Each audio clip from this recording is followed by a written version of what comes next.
At the very same time that America refused to give the Negro any land, through an act of Congress, our government was giving away millions of acres of land in the West and the Midwest, which meant that it was willing to undergird its white peasants from Europe with an economic floor. But not only did they give the land, they built land-grant colleges with government money to teach them how to farm. Not only that, they provided county agents to further their expertise in farming. Not only that, they provided low interest rates in order that they could mechanize their farms.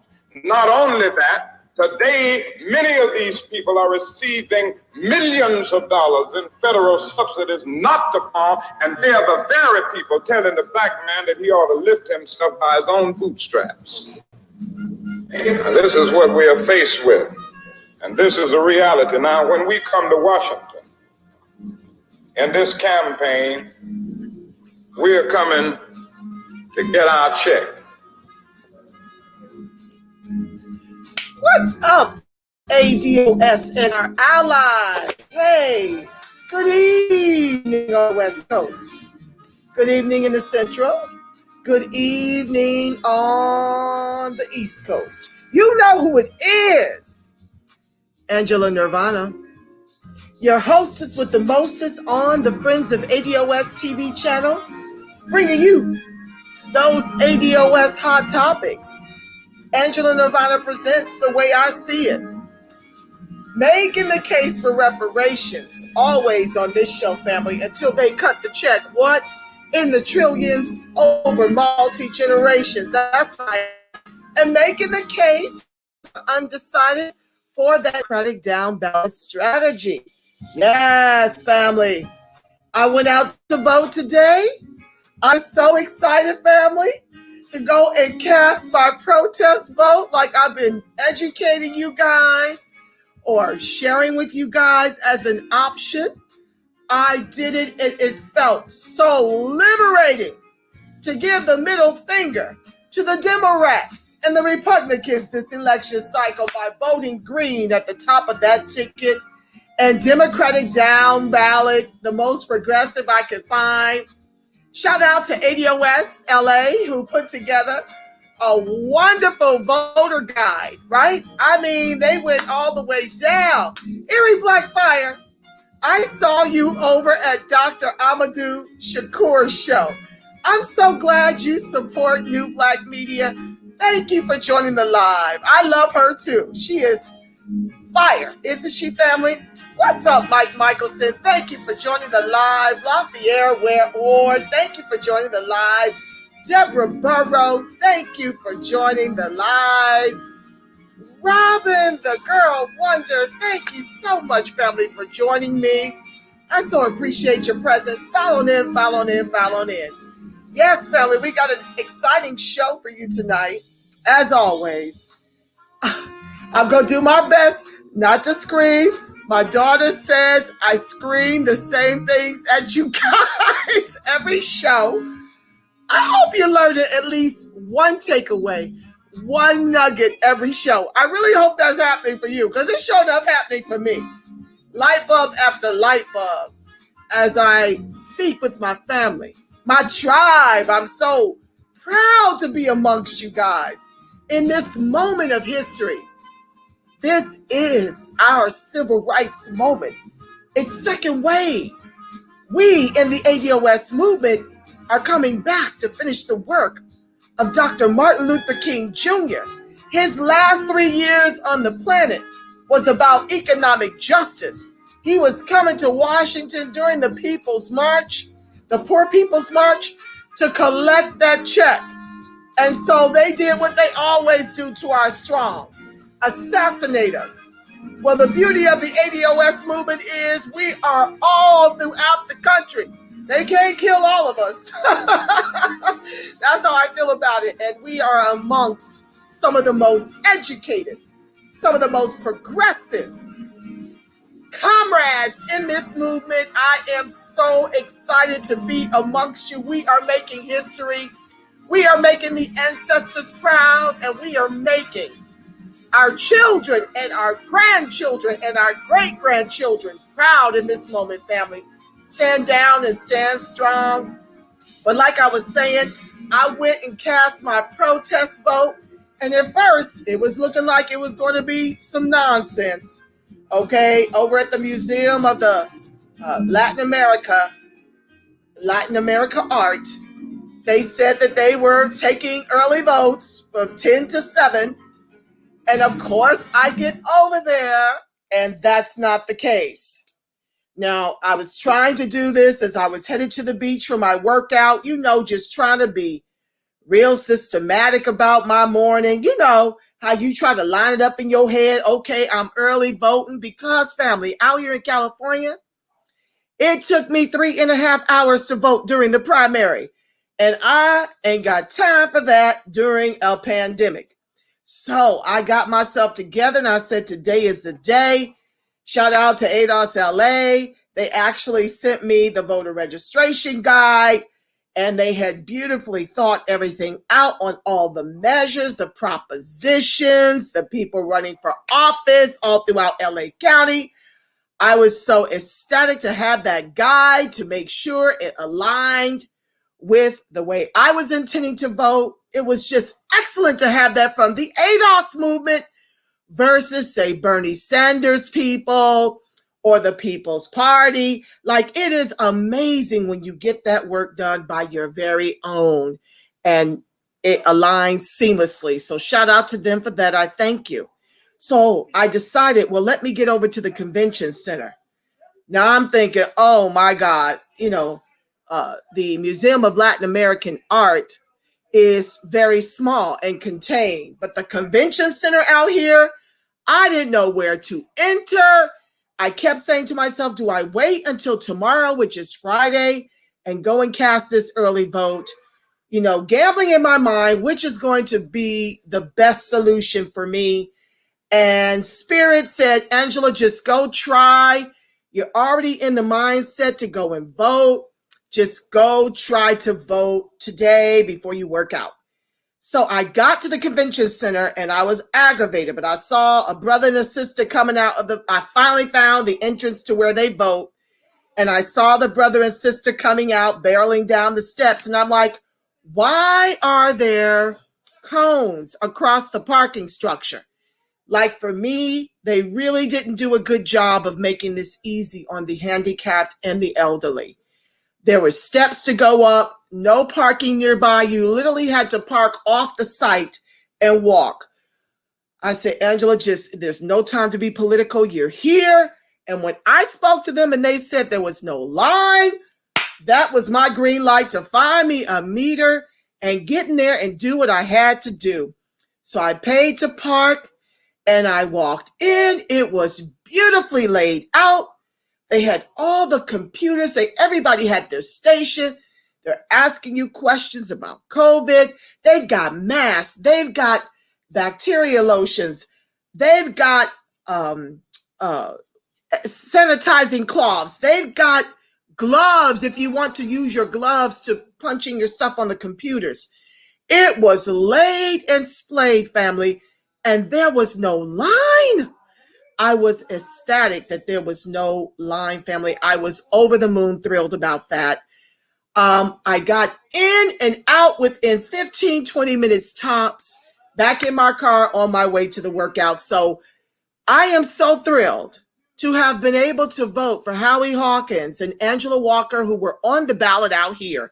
You can write them in other states where they've been kicked off. But make sure you know your Board of Election laws, because there's a couple of exceptions out there. I don't think any of us are in those states that are accepted, that are the exception. But please check your Board of Election laws before you write them in. But nothing thrilled me more than to vote for them at the top of that ticket and to get it right on all the measures, all the propositions, and the rest of my Democratic down ballot. I was over the moon thrilled to have that done and out of the way. So yes, family, thank you for joining the live. Let's get right into it because I don't want to detain you. Donna Michi, Donna Michelle, thank you so much for joining the live, my love. Justin Mathis, thank you for joining the live. I voted green both times too. Robin the Girl Wonder. Green and Democrat down ballot this year, though. Absolutely. We must deliver the most progressive Democratic Congress we can find down the ticket, because it is to protect the over 42% of ADOS who rely on government assistance by design of institutional systemic racism. A trifecta of either party, it's going to be a struggle. Naturally, we'll work with what we've got. I, too, started protesting last election cycle. I voted green at the top and Democratic down ballot. So finding the tribe just, fell in line with the direction I went last election cycle. So it was seamless. Mike Michelson says, I got my absentee ballot, so all I had to do was drop it off at the polls. That's even better. That's even better if you could just do a drop-off and a drive-by. That is wonderful. You'll avoid the lines. I encourage and advise you to do anything but mail it. Out here, the mail has been crazy. It's taken up to a month sometime for me to receive my mail, as close as my sister, in New Mexico. Like, that's crazy to me. So don't mail it. Drive it through. Drop it off, as Mike Michelson did. Show up at the polls. Do early voting. Wear your mask, of course, stay protected, but get it in before you have to wait on anybody's line. Don't even attempt this on November 3rd. It's going to be a zoo. Trust me, from the primaries, I learned my lesson. But anywho, let's get on with the show. You guys are my co-hosts, so please feel free to chat. Type your comments and questions in the chat, and I'll get to you before I jump into story time. Okay, family? So first up, I've got to roast Jared Kushner, Donald Trump's son-in-law.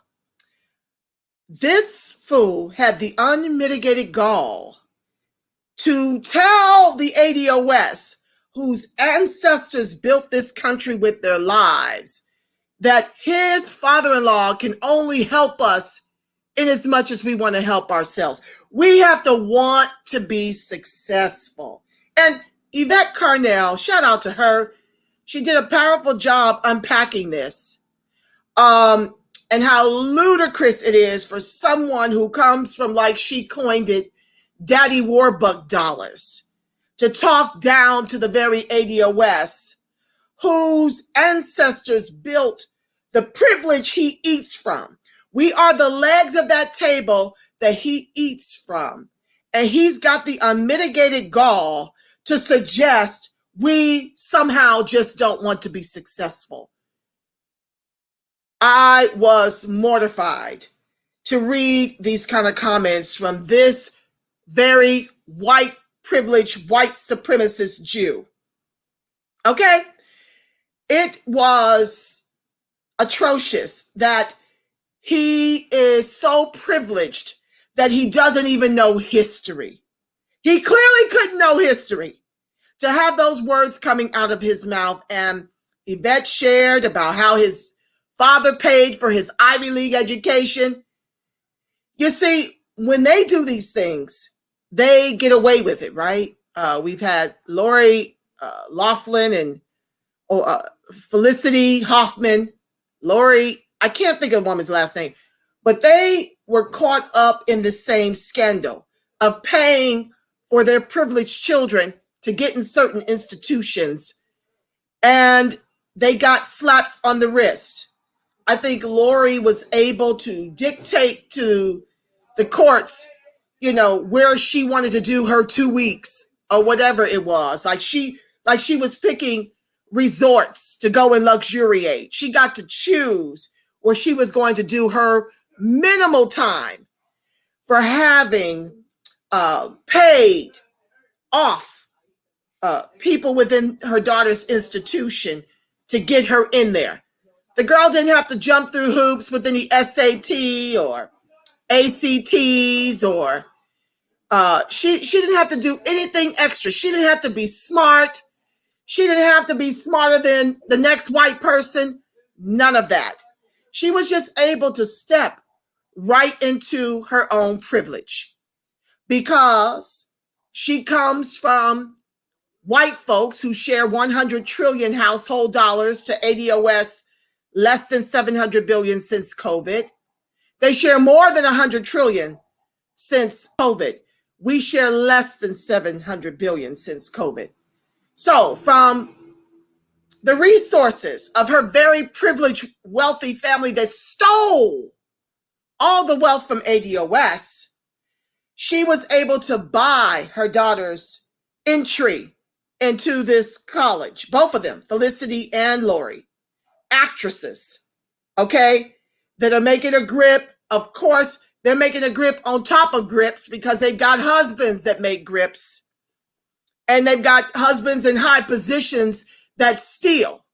They just steal. I mean, let's look at what just happened with COVID, how the stock market was propped up while over 60 million people have lost their jobs.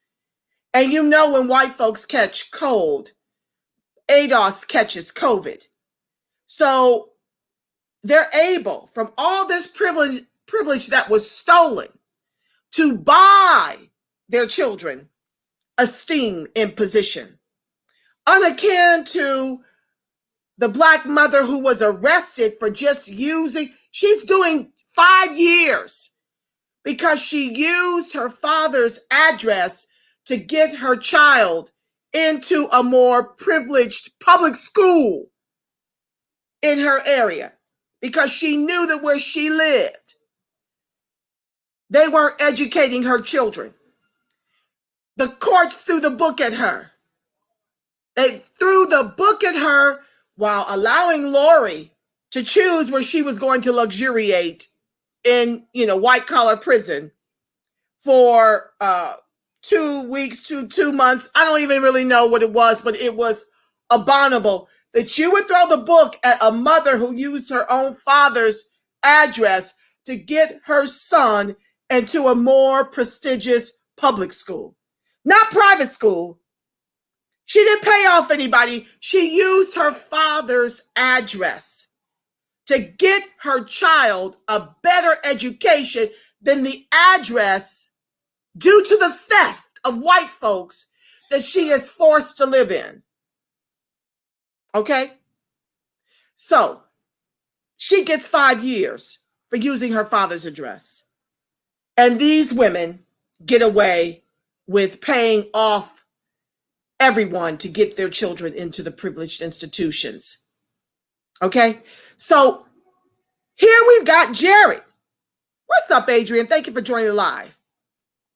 Here we have Jared Kushner, who has the unmitigated gall to speak down to the ADOS as if he is clueless about the slavery, the most heinous of its kind, chattel slavery in the born world, that he is privileged to eat from, that table that we are still in 2020 the legs of.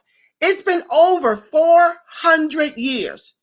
Someone stated we've been over here enslaved for like 500 something odd years because the Spanish owned us as slaves first, okay? Slavery didn't start with the Europeans. It started with the Spaniards. So I have to do some more digging in that. But we have been enslaved long before this country was even America, okay? He talked down to the ADOS like he is as dumb as a box of rocks that he exhibited in that comment that we have to want to be successful. He clearly doesn't know about our chattel slavery, how we were raped, how there were breeding farms when they stopped being able to import Africans. They just bred us. That's why we're so many different colors in this country. That's why we have so many different features. The Africa, you can hardly recognize it in many of us, because of the rapes, the breeding farms, all of that to keep slavery going. He clearly doesn't know about sharecropping, how even once we were emancipated, we were forced into labor into debtor's prison on these sharecropping plantations. Okay? You were supposed to sharecrop until you drop dead. It was never intended for you to work your way into anything. And then if you refused, you were thrown into convict leasing. So the very people you refused to work into your grave for, you were then leased out to these very people to work for them anyhow. Okay? They don't understand. He clearly doesn't get about the lynchings, the beatings, just all of the atrocities that we suffer from to this day. The post-traumatic slave syndrome is real. We are seeing it exhibited all throughout the country. Rest in paradise, Walter Wallace. Gone too soon. He had mental health issues. Those cops had been called for the third time that day and chose to annihilate him. We don't know if he was wielding a knife or not. We know he was executed and that he had mental health challenges. His family had called for an ambulance. So this country, America with 3 Ks, robs us of our wealth position by taking away the 40 acres and a mule that was granted to us by Lincoln, then taken away from us by Johnson. Okay, like we're robbed of our wealth. White folks continue every election cycle, no matter who's in office, to continue to rob us of our wealth. Then COVID renders us incomeless, and you don't expect mental health to be on the rise as a result of what the oppressive boot of this government, who is responsible for why we're tethered to the bottom, who is responsible for why we're at George Floyd 846. As Biden sits up here and wants to give $30 million more to the race soldiers over dismantling private prisons and decimating qualified immunity to hold these race soldiers accountable for the executions of poor Black. So, Jerry, we're made poor by the very government where you sit. And why is this important, family? Why am I talking about this? Because this man, rumor has it, is being earmarked to run for president. This ignorant man is earmarked to run for president. He's kind of next in line on the Republican side. So we need to be concerned about this, and I keep stressing it to you guys. If the Democrats get this top of the ticket, prepare to deal with worse than Trump the next election cycle. I keep telling you guys that there is a pecking order in this country, and Kamala does not fit that bill. She is Indian, Brahmin caste of privilege, and she is next in line for that presidential seat when Biden steps down in 2 years from Alzheimer's. Hillary Clinton's people poured money into Kamala's campaign. That's not the ADOS propping her up. As a matter of fact, she was 4th out here in California doing her own presidential run. Okay? So we clearly said we didn't want her. And then Tulsi Gabbard put a cherry on top of that. No, never. And Biden decides to march her right on in. Why? Because they are really gambling on getting a lot of Republicans who are aggravated with Trump to vote blue, because they are truly Republicans in Democratic clothing. That is who they are. Just look at all their policies and how they align. They work for capitalism. And so Kamala, they took a huge gamble knowing that she's not the pecking order. But why, family, do you think they took that gamble on Kamala? Because she is an enemy of the ADOS. She hates us. She has used us to get to where she is. Okay? She will use us, as do many immigrants. They will use us and disparage us all in the same breath. They will use our affirmative action to get their privilege in education and in wealth positions. But they do heinous things to us. Just look it up. Look up Kamala's record against the ADOS here in California. And be prepared to clutch your invisible pearls and be mortified. It is atrocious what she has done to the ADOS down here. And so this is why Joe Biden decided to cherry pick her.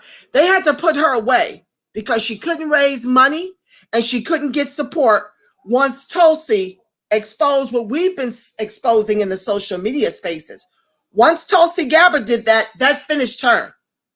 She could no longer run for president. So they tucked her away and were able to bring her out, dust her off, and appeal to racist white folks because she is Cali's top cop, Kamala the Chameleon, waffling on every issue that matters while laughing like a hyena in the process. Just check out her recent 60-minute interview to see that.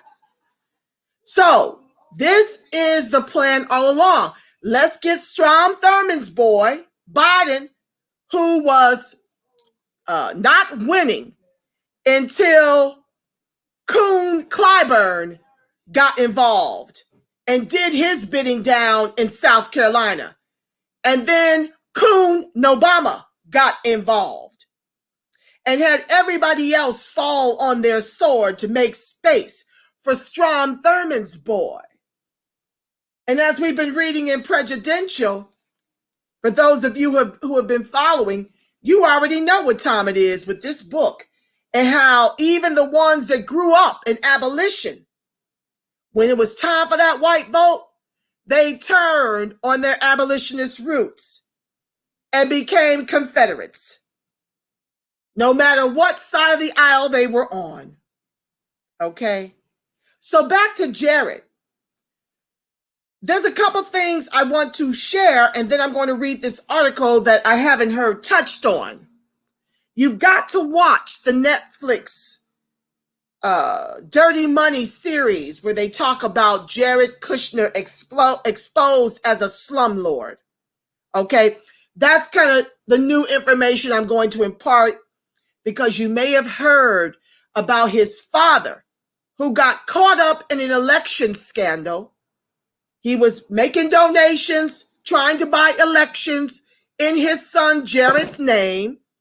And when his sister threatened to come forward and testify against him, he set up her husband with a prostitute and taped it himself. He taped the sexual act between his sister's husband and the prostitute to try to blackmail her from testifying against him trying to buy off elections. That's the ilk that Jared Kushner is birthed through. Okay. Yvette already shared about how his father paid millions of dollars for his Ivy League education. So the boy is not bright at all. He just cleans up well in a suit and a tie. He even has a building in New York with a 666 on it. And to me, he looks like Damien from The Omen. Truthfully. He looks like the devil. And so when I tell you that it's going to get worse than Trump if the Democrats win this election cycle, just remember, you heard it here first with Angela Nirvana. over at Friends of ADOS TV. So this is the part that Dirty Money exposes, and I'm going to just get your libations, like Yvette says, get your libations. I'm going to read it to you. The most shocking discoveries about slumlord Jared Kushner and Netflix Dirty Money. Throughout his filmmaking career, documentarian Alex Gibney has made it his business to expose egregious abuse of power at the hands of the moneyed. From the corporate boardroom, Enron, the smartest guys in the room, to religions that behave like pyramid schemes, Going Clear, Scientology, and the Prison of Belief, and most recently to unbelievable medical hoaxes, The Inventor, Out for Blood in Silicon Valley, in Dirty Money, an ambitious Netflix docuseries for which Gibney serves as executive producer. The filmmaker takes aim at a corrupt landlord who has bewilderingly become one of the most powerful men in the world, Jared Kushner. The investor and real estate developer now serves as chief advisor to his father-in-law, President Donald J. Trump. But before he was the favorite child of our reigning megalomaniac in chief, Kushner was the head of Kushner Companies, the massive real estate company bequeathed to him by his father, Charles Kushner. The third episode in Dirty Money, Season 2, is titled Slumlord Millionaire. In it, one interview subject refers to Kushner Tier 1 predator. As the rest of the episode attempts to dissect exactly how Kushner may have used his position in the U.S. government to secure business deals for his private company. The episode premiered Wednesday, March 11, along with 6 other equally compelling one-hour investigations. For anyone who cares about government transparency, corruption, and housing rights, Slumlord Millionaire is well worth checking out. In the meantime, here are some of the most shocking revelations from the episode. Charles Kushner, I already told you all about this part, once hired a sex worker to frame and intimidate his brother-in-law out of testifying against him. Most people know Kushner's father went to federal prison for 14 months in 2005. Following an investigation led by then U.S. Attorney Chris Christie, Charles Kushner pled guilty to 18 counts of illegal campaign contributions, tax evasion, and witness tampering. What most people don't know, however, is the witnesses tampering charge came about because Charles Kushner hired a sex worker to seduce his brother-in-law, filmed the interaction, and had the tape sent to his sister, the man's wife. This was to keep them from testifying against him about the illegal campaign contributions that he put in his own son's name. You know how some parents use their children's credit and ruins their credit before they're out in the world. You know, like that, but worse. Kushner's rental properties have received hundreds of health code violations, including the presence of lead paint, lung carcinogens, and fire safety hazards. In many cases, New York City Housing Authority issued violations, but never followed up on collecting fine payments, much less to check whether or not Kushner companies fix the dangerous living conditions. In one case, a woman's ceiling collapsed directly over her bed, leaving brick and cement debris. She was not home at the time, but had she been in bed, she could have been severely injured or killed. Kushner Company sued a single mother for breaking her lease 3 years after she had received written permission to do so. She was ADOS. In 2010, a home healthcare worker named Camille Warren got written permission from the building's on-site manager to break her lease early after an elderly neighbor began behaving erratically. Kushner companies did not even own her property in 2010, but sued her for breaking her lease when it bought the property 3 years later. Unable to find the document proving she had permission to leave, Kushner companies got legal permission to clear out her bank account and garnish her wages. You got to see Dirty Money episode Slum Lord Millionaire. You've got to see that just to see what happened to this sister and her children. Watch that. Just for this alone is enough to make you want to go and strangle that white supremacist privileged Jew. It makes you want to go and strangle him, to sit up here in all of his arrogance and tell the ADOS that you have to want to be successful. To hell with the fact that about 60 of our Wall Streets have been burned down. We are clearly on the bottom. We are clearly executing each other. We are clearly stealing from each other because we just don't want to be successful.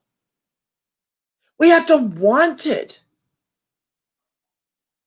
Moving on, Kushner companies did not have certificates of occupancy for many of its New York City rental buildings, and the government looked the other way. Do you get all this privilege when you do all this crime? No, because you don't have the complexion for the protection. A certificate of occupancy, or CO, must be obtained by the New York City Health Department, proving that a building is safe to live in. In many cases, Kushner companies was renting units to people to live in without obtaining COs, and the city looked the other way. It hasn't been proven why the city is so loose with Kushner companies, but Charles Kushner has donated to Governor Andrew Cuomo, and there are known emails between Kushner and New York City Mayor Bill de Blasio. Check it out, family. Dirty Money, Slumlord Millionaire, Season 2, Ep 3. You must check it out for yourself. And I'm here to tell you, this is what all of these politicians are doing. Welcome to the live. Oh my goodness, at 400years.org. Thank you, ADOS Truth, for joining the live. Black Outcast Media Broadcasting, thank you for joining the live. S. Wiseman, thank you for joining the live. Camille Gaynor Jones, Page the Third, I thank you. Beautiful ADOS and allies for joining the live. And for those of you who haven't chat your name and over here, I thank you too for joining the live. You're just in observation mode. That's fine.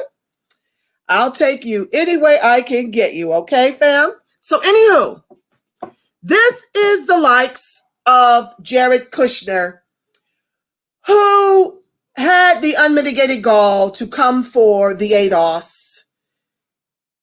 They've been calling us lazy since we stopped working for free. Next up, I want to play, I don't want to take up too much time, but I do want to play for you a video that went viral of this incredible millennial that I am hopeful to have on my show.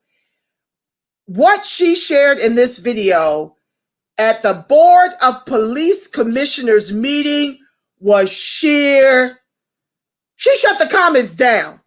This young, beautiful sister gave them the business, and I am on the search for her. I've got people who actually took my email address. They claim, what's up, Black Magic? Thank you for joining the live. Oh, Camille is heralding from ADOS New York. Thank you for joining the live. Give Tony Blunt and all of my New York ADOS family all my love over there. So this sister was cold to the bone. Her video went viral. And I just want to play it for you. What's up, ADOS Musa from Richmond? Hey, that's out here in Cali. Yes, ADOS Cali. Yes, I love it. Thank you for whoever, all of you, thank you for slinging bricks wherever you are. But I want to share with you about this sister because it was just fire. And I want to play this. It was in Kansas. Well, I don't know that I can play it, family. It's too long. I will share the link. That's what I will do. But I wanted to, yes. Please, yeah, oh, thank you. Long Island in his house. I love it. Mike, I didn't know you were in Long Island. All right, New York is everywhere. I love it. That's where I moved to LA from. After 9/11, I couldn't pucks with New York no more. Y'all doing too much. Too much in New York City.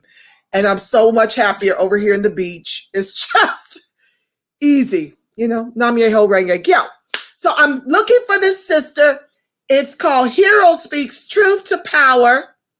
Hold on, let me get you the name. Hold up now. She's over here. Hero Speaks Truth to Power at Kansas City Board of Police Commissioners meeting. She just made me proud. She sounds like a younger version of me. And so I will share that link, but you can easily look it up over at YouTube. Just put in Hero Speaks Truth to Power, and you'll be able to bring that link up. So shout out to that young sister. Anybody that know her name and knows how to put me in touch with her, I am open to it. I would love to have her on the show. She is our future, family.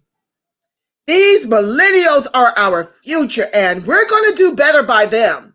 Okay, I heard a 16-year-old calling in on Yvette Show, dropping truth to power on Yvette Show at 16. My own daughter amazes me when she can run back things I've said or ask the right questions. I am thrilled about our future, but they will not have one if we get lazy like the boomers that preceded me. I'm in my 50s just now learning about a lot of things. That's a tragic shame that I didn't have a family active in politics so that we could be a lot farther along. I believe we would have been a lot farther along if folks hadn't gotten their little affirmative action and gone home in their pensions and their homes and just got comfortable. Not all boomers. Shout out to the boomers that are in this fight with us. I love y'all black and strong. Still doing it in your 50s and 60s and 70s and 80s. You're still doing it. But we in the ADOS movement are going to be different. And we're going to embrace these young millennials, these young Gen Xers, the woke boomers, and spread this information and teach them about their ADOS-ness, why the distinction matters, and why this movement matters. Okay? We're going to put in that work and teach them so that they can go farther along than we are. Right, family? I love that part. Next up, I want to talk about how folks are always trying to make much ado about the people that preceded us. Now, she goes by KJ Brooks. Look at Robin, the girl wonder. Okay, so KJ Brooks, thank you, sister. If anybody is able to tell her that Angela Nirvana wants her on the show, I'm going to do my best to find her. But if you know where I can find her specifically, like is she Facebook, Instagram, Twitter, I research them all. I need that sister and her energy on this show to keep us hopeful about the future and to maybe even convince her to run for office. Wouldn't that be grand? We do have the Equity Advocates PAC. We have a beautiful commercial for Tamara Johnson-Shealy. Check it out. Share. The election's not over to November 3rd. So I am still campaigning for Tamara Johnson-Shealy until, okay? But we do have the Equity Advocates PAC. You're free to give to that in whatever increments. It's about aggregating dollars so that we can be prepared in 2022 for the likes of a KJ Brooks to run for office. Yes, we need to to run her commercials, give her money towards her campaign, help her. That is what the Super PAC is designed to do. And it's visit Equity Advocates PAC in the Facebook.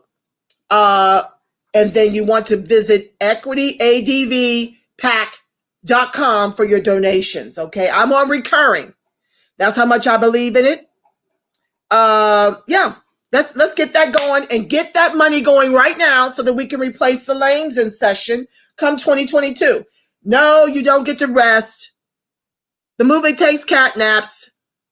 You don't get to rest. Okay, you do have to continue to keep the pedal to the metal because we're just now waking up politically. Okay. And so it's time for everybody to get involved in whatever way you can in terms of donations. Also, you can still donate to Tamara Johnson Shealy at tamaraforgeorgia.com. She needs $700 to keep her ads running through into November 3rd. But anyway, KJ Brooks would be the type of person I would vet to see if she wants to run for office. She was fire, family. You must check it out. Next up. So many people want to talk about Kamala bailing out the HBCUs and erasing their student loan debt. And I beg the question, how many ADOS are even at the HBCUs? You see, you've got to be very careful of the tricks that are out here, family, where these Democrats and Republicans alike are pandering for your vote, making you think that they're actually doing something for you. I've already shared how Biden's Lift Every Voice but ADOS African American plan has minority in it 30 times and people of color in it 22 times. That means 0 to the ADOS. We don't even identify anymore as African American. Well, by and large, we do. So I can't, disparage them that like I want to, because we don't have ADOS as an ethnicity yet. We're working on it out here in California, and you guys know, as goes California, so goes the nation. So anywho, let me silence this phone. I've been asking, okay, y'all acting like this is such a big whoop-de-whoop that she's offering to erase student loan debt for the HBCUs. Are we even there? If we're only 16% of the degreed in this country, are we at the HBCUs? If we're only $200 liquid in California and $8 liquid in Boston and $11 liquid in Miami per the color of wealth, do we have the money to go to these HBCUs? Furthermore, I get that we need degrees. I get why they're important. But what jobs, what professions are they able to venture into once they spend 50 to 100 grand on their degrees through loans and things of this nature? Who's hiring? We are 44% of the degree down here and only 6% of the private sector. So whose student loan debt are you waiving? Who? It can't be ADOS. So my attorney friend out of New York shared an article with me that 50% of Howard's graduate students from the medical school are in fact Nigerian. Yeah. Now, when I tell you the stats for the color of wealth, LA, Boston, and Miami, it is based on the color of wealth from, say, 2005 to 2015. We don't even have current information. We don't even have numbers since COVID. So when you get people like Kamala talking about erasing student loan debt, this is another wealth transfer to white folks. I know they're Nigerian, but the color of whiteness in this country is green. You can be as dark as the night. When you have money, you've got privilege. You are white in this country. Okay? So they can be as black as the night. It matters not. That is a student loan debt she speaks of. And I've already shared with you that the African immigrants way back when, were $60,000 liquid to our $200 liquid. They come from a wealth position. They come from privilege. Many of them, Nigerians, descend from slave traders.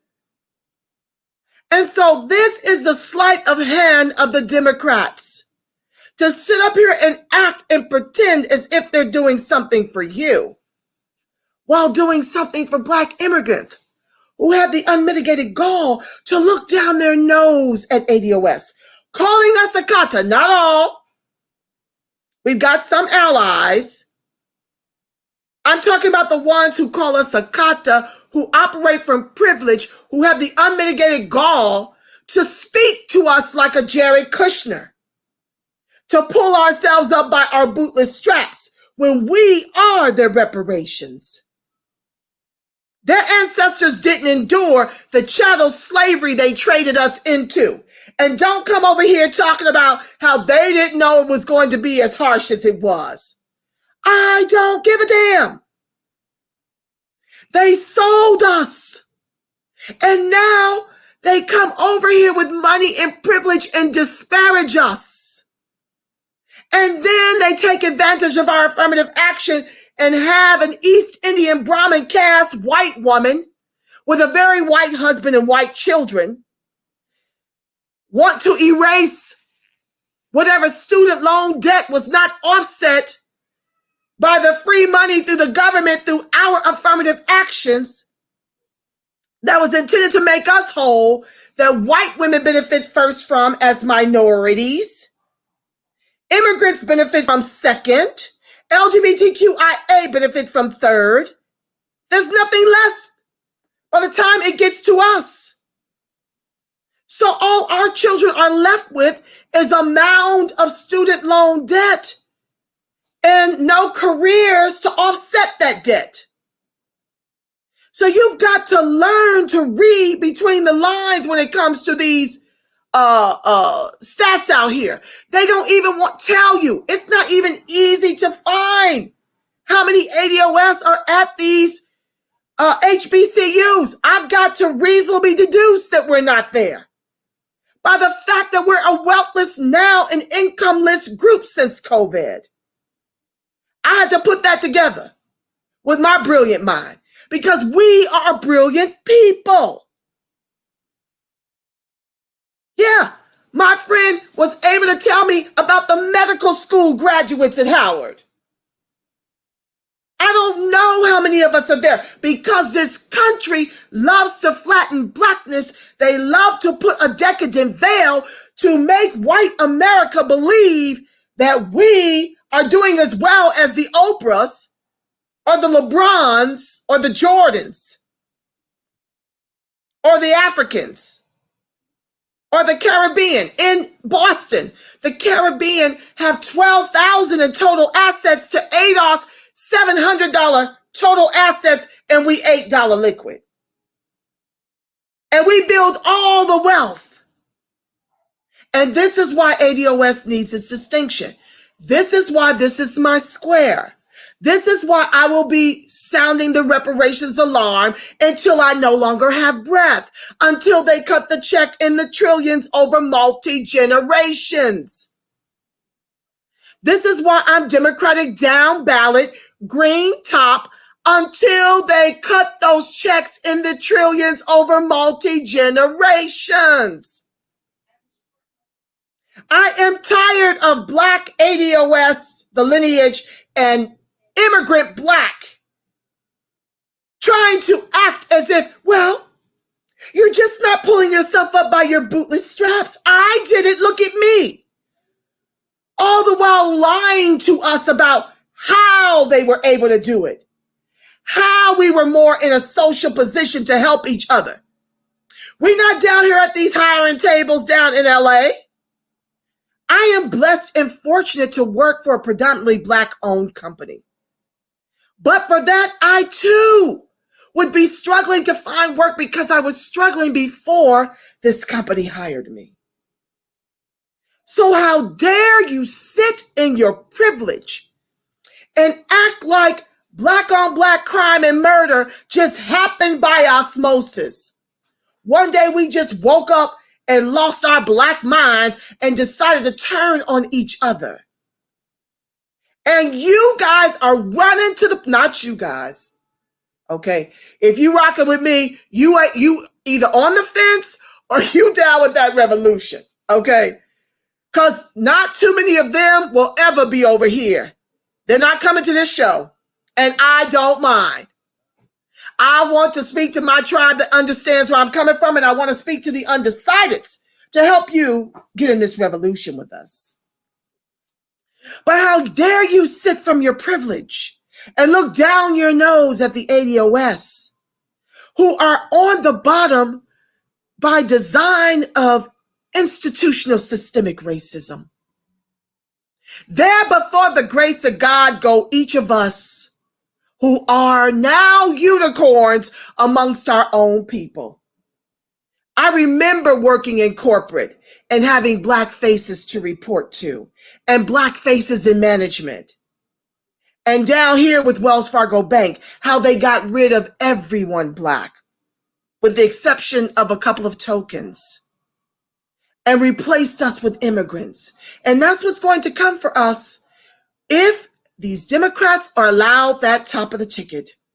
We are finished because they have promised to open up these borders to 11 million more immigrants to give them a pathway to citizenship before making us whole, making us American. You're not American if you can't afford to provide for your family. Okay?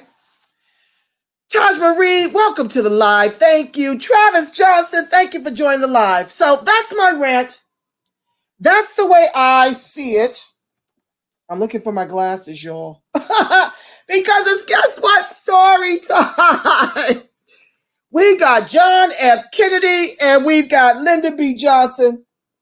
Y'all, let me find my glasses. They must have fallen. Oh, Lord, why not? Oh, here they are.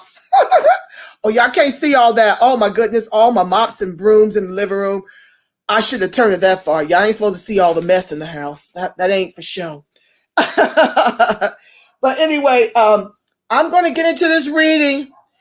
As I tell you guys every show, we must understand our history so we do not repeat it.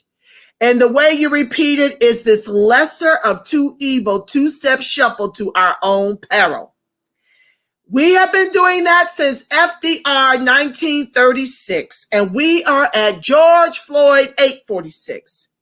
So I read to you guys because these chapters are very short, and it helps to give you the political fortitude to break the back of the establishment and allow America to burn, because it must burn to the ground as we know it. It's not working for ADOS. It clearly is not. Yes, there will be casualties. Get used to it. This time around, we won't be the only ones. Okay? And that's all that matters to me. We will not be the only ones, because right now, in every election cycle, no matter who's in the office, we're the only ones. A few Browns, but for the most part, ADOS is being assassinated. And don't come over here. Black immigrants get assassinated too. Not in the same proportions, because guess what? If you're African and immigrant down here, you are 60,000 liquid. You're not living in the hood where they're less than $200 liquid. And that's where the race soldiers spend their time. Okay? So stop your belly aching. I'm not in a pissing match over who gets executed by government sanction more than the other. I know it's ADOS because I know we don't have nothing. And that means they're going into communities where they can troll us and murder us and get away with murder. And use our tax dollars, not just to pay their salaries, but also to pay for the civil suits. We get to pay to be executed by the race soldiers twice.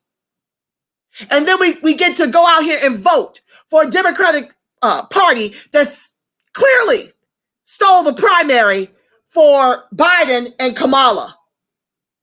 And now they're in a pissing match over who's more tough on law and order. Who's tougher on crime? That's what you see them doing.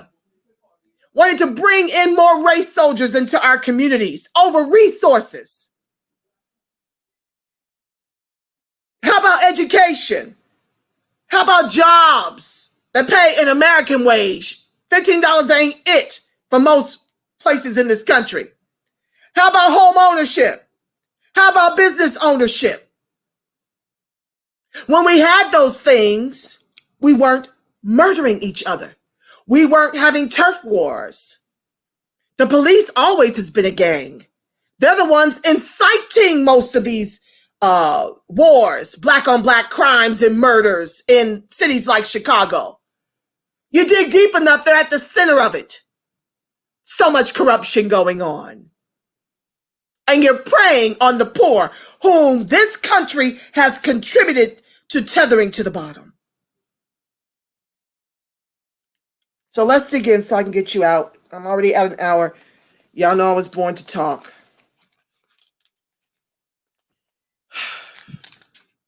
Already breathing hard. John F. Kennedy, 61 to 63. In the late 60s and into the 70s, get your libations, get comfortable. We have to do this, family. I know it's a lot. And I appreciate you growing through with me. But we've got to understand that none of these presidents have been for us. So we can protest in peace. In the late 60s and into the 70s, it was common to see in Black households in America a portrait of John F. Kennedy, Robert Kennedy, and Martin Luther King, akin to how you see now me speaking with Obama, Malcolm X, Martin Luther King, and there's one more that's in that picture. I can't think of it off the top of my head, but you'll see those three figures in portraits. That's to deceive you. Because Barack Obama did nothing akin to what the very ADOS, who coined the term American Descendants of Slavery, Yvette coined the hashtag. Martin Luther King Jr. referred to us as American Descendants of Slavery. Okay? So Obama did nothing, not even a mustard seed of what Martin and Malcolm did for the ADOS. But this is the trickery they put you in. That's how they hypnotize you into making you believe he did as much for the ADOS as did those two. I'm here to tell you, you're dealing with a president who not only did nothing for the ADOS, he also said no to reparations, and he started about 6 more wars overseas, dropping drones on the innocent. He dropped so many bombs, he ran out of bombs to drop, and he murdered Gaddafi, and then they gave him the Nobel Peace Prize. Moving on. The image was almost obligatory. All 3 men were assassinated and were forever linked as martyrs. King's bona fides as the leader of a struggle for human rights are secure. But the Kennedy brothers profited from an undeserved reputation. John F. Kennedy enjoyed one of the best marketing propaganda efforts in modern history.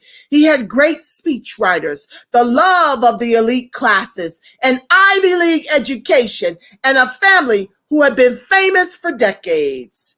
Then he was shot to death. His team of image makers and their friends in media had no trouble burnishing his image. Kennedy was never fully supportive of the civil rights movement. The Democratic Party still depended on Southern Dixiecrats for support, and Kennedy's responses to the liberation struggle were tepid at best. The March on Washington took place just 3 months before his death, but it happened only after its message was co-opted and watered down by his administration, in particular by his brother Robert, who served as Attorney General. John Kennedy began his road to undeserved sainthood before his election as president. When King was arrested in Atlanta just weeks before the 1960 election, the candidate called Coretta King to express his concern. Robert worked behind the scenes to get King and his colleagues out of jail, and the beginning of yet another good for Black people presidency myth began. The Reverend Martin Luther King Sr. proclaimed, quote, "As a Baptist, I was going to vote against John Kennedy because he was a Catholic. But if he had the courage to wipe the tears from my daughter-in-law's eyes, then I have the courage to vote for him, Catholic or not.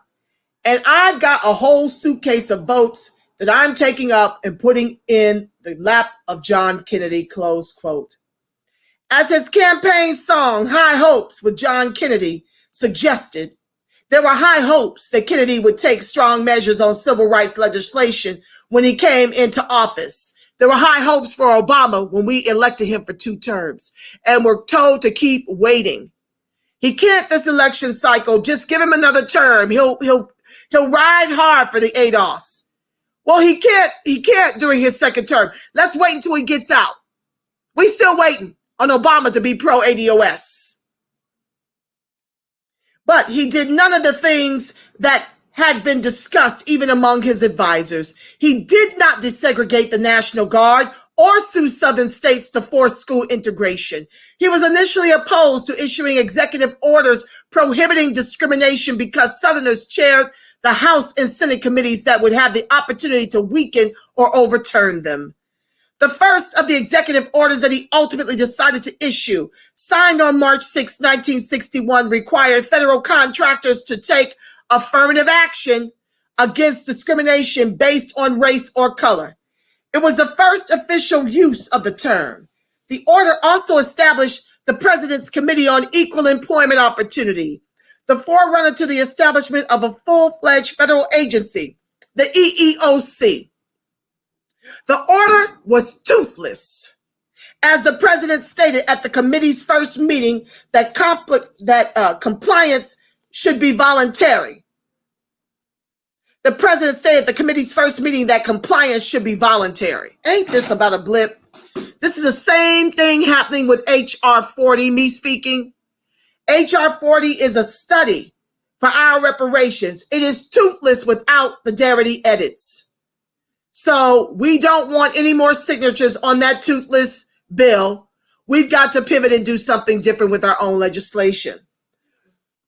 Or get Darity's edits to be included.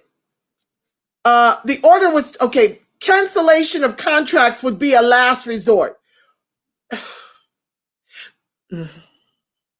Okay. 1 week after the committee was established, the Defense Department awarded a $1 billion contract to the Lockheed Corporation in Marietta, Georgia, which ran a segregated plant and did so on government land. Another executive order issued on November 20th, 1962 prohibited housing discrimination, but only for newly constructed properties and federally funded projects. The signing of the order was timed to take place at the congressional elections so as to maintain the support of Southern Democrats. When activists defiled the American apartheid system with freedom rides and demonstrations, the Kennedys were anxious to keep them under control. They asked for a cooling off period without these actions in exchange for funding for the voter education project, which informed and encouraged voter registration in the South. Robert Kennedy's rationale for support was cynical, quote, "If enough Negroes registered, they could obtain redress of their grievances internally without the federal government being involved in it at all," close quote.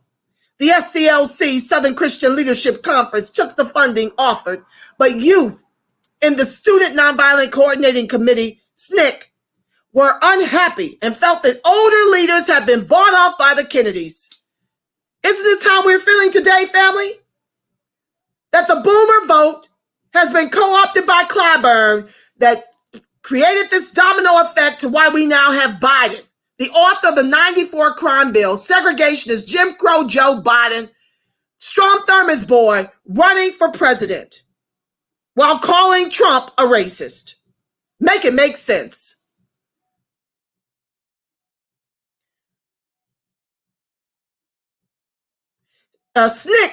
SNCC students felt no obligation to live up to any entreaties to cool off, as is the ADOS movement, family. Hey, we're in great company.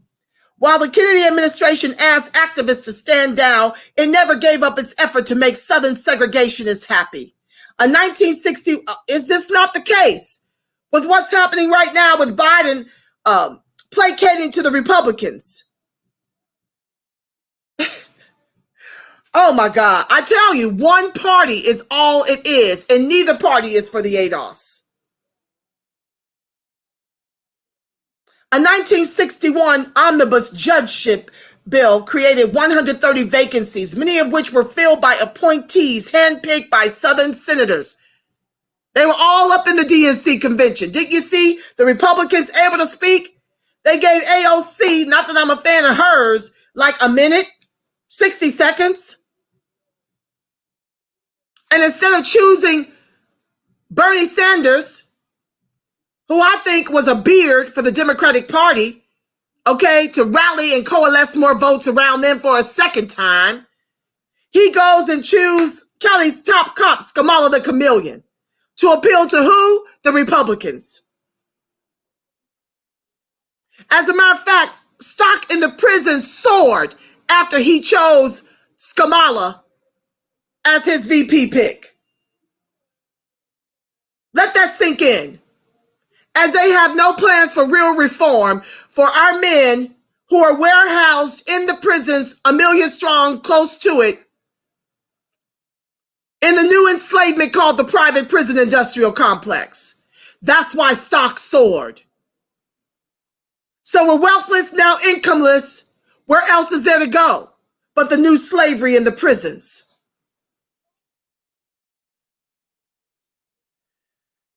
The Justice Department even lobbied the American Bar Association to revise a negative assessment of one of the nominees to make him more acceptable during the confirmation process. Both Alabama senators supported the unqualified man, and the administration followed their lead. Even his televised speech calling civil rights a, quote, moral issue, close quote, took place because of the defiance of Black people who didn't care about what the Kennedy brothers wanted. You hear that, family? Defiance. It was the defiance of our slave ancestors who ran and fled from their plantations to the Union camps to give us our emancipation. It was a defiance of these civil rights, these fighters in the civil rights movement. Their defiance bought us the civil rights we now have. It is going to take our defiance to get that check in the trillions over multi-generations. We are here as the movement, like a silent, steady drumbeat. We're not giving in. We're not giving up. We're not giving out on this fight for reparations because our very survival depends on it. No one can suggest to us, other than reparations, on how to close this egregious $100 trillion racial wealth gap that morphed from the $11 trillion surplus post our chattel slavery. Reparations is the only answer. In the trillions over multi-generations. No, I don't want any more of your programs that you give with the left and give away with the right to minority, people of color. No. Deposit those checks directly into our accounts the way you did these trillions of dollars for the COVID stimulus relief. Yeah, that's what you do. And you know who we are because we were insured and we still have our master's last names, many of us. This is not hard to find out who gets it. It is the American descendants of chattel slavery exclusively. Back to the text. George Wallace stood in the doorway of the University of Alabama in an attempt to bar 2 Black students from attending, but it was their determination to attend class that set off the necessary crisis. Kennedy's speech made clear that he was more interested in stopping protest. Sounds familiar. As Donald Trump turns the military on the peaceful protesters in the wake of George Floyd, 846 to the neck. And so on. Breonna, Elijah, Ahmaud, Jacob Blake, thank God he survived, but I don't know how good his body's going to be for him and his family.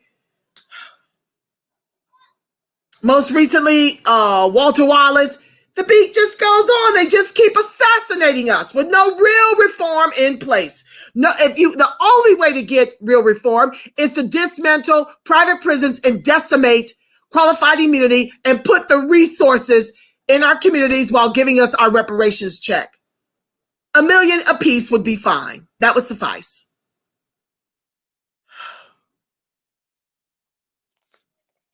And you can pay it in installments.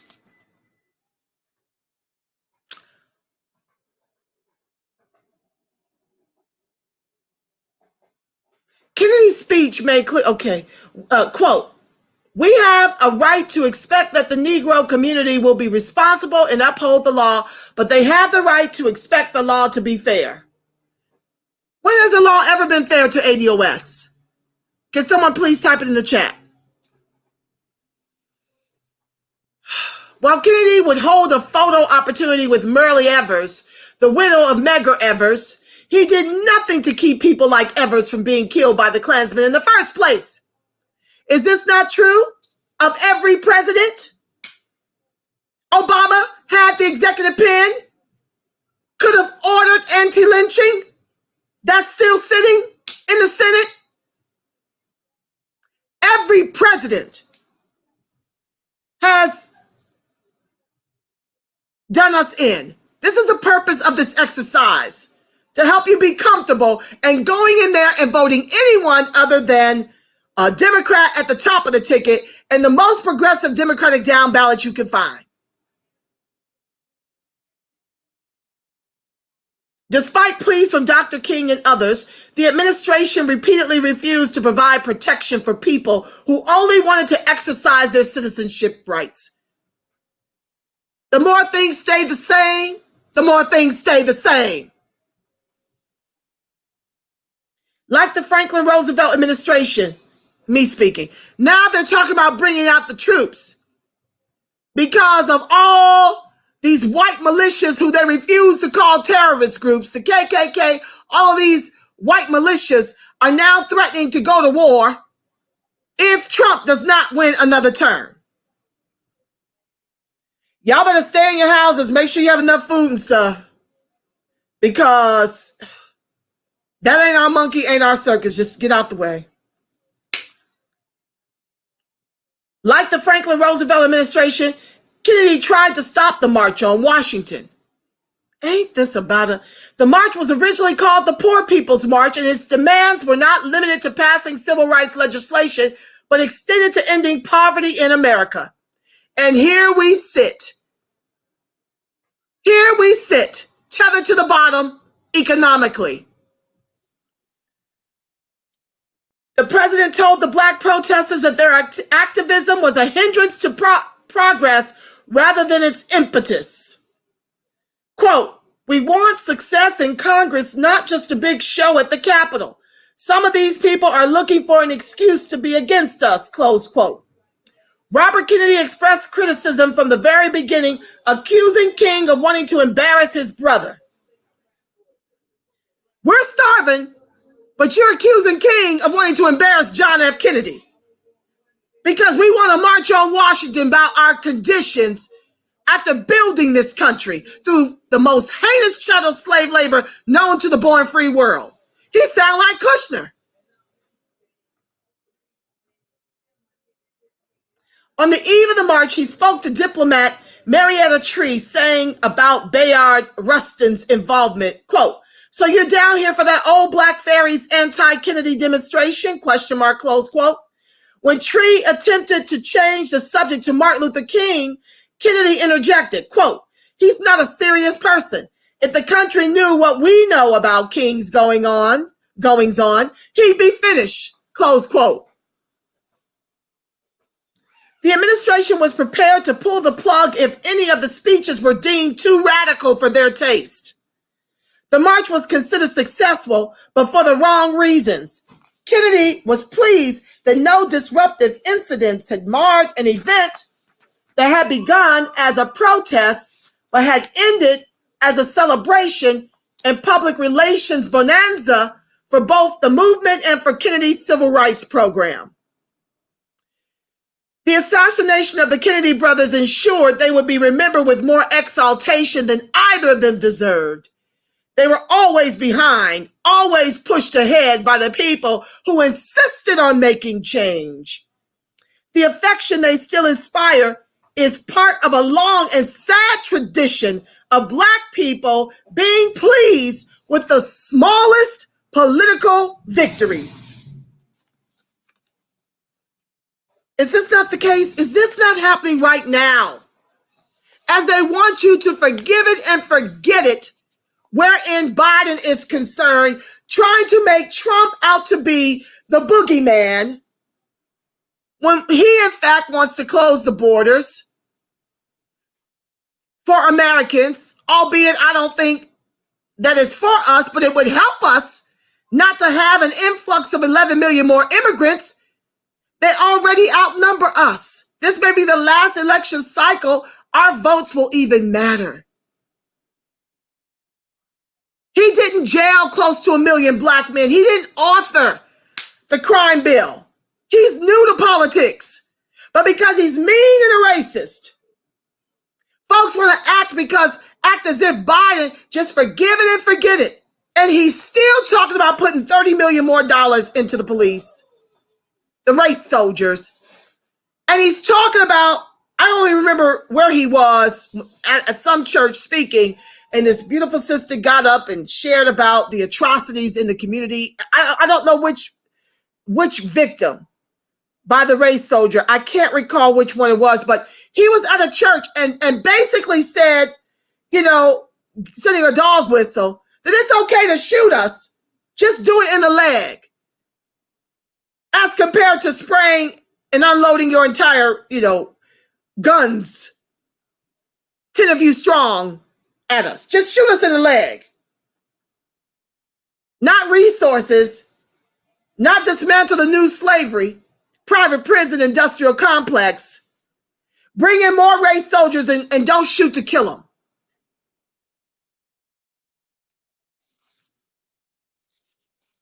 Lyndon B. Johnson.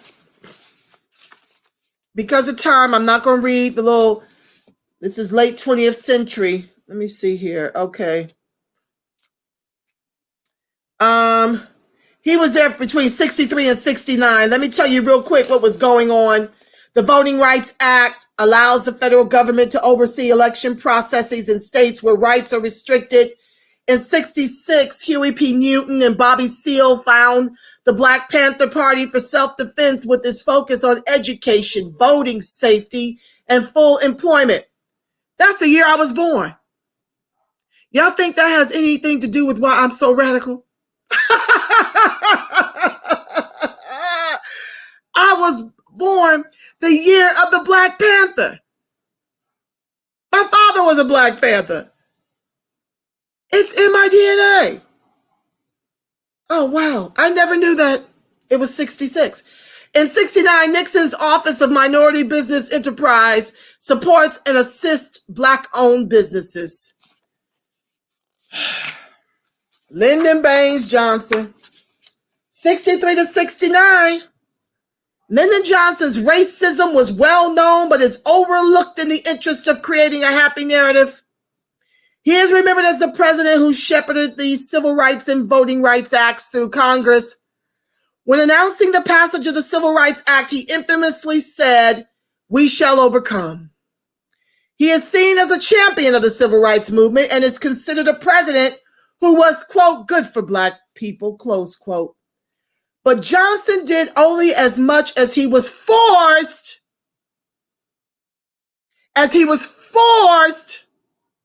to do by the demands of Black America.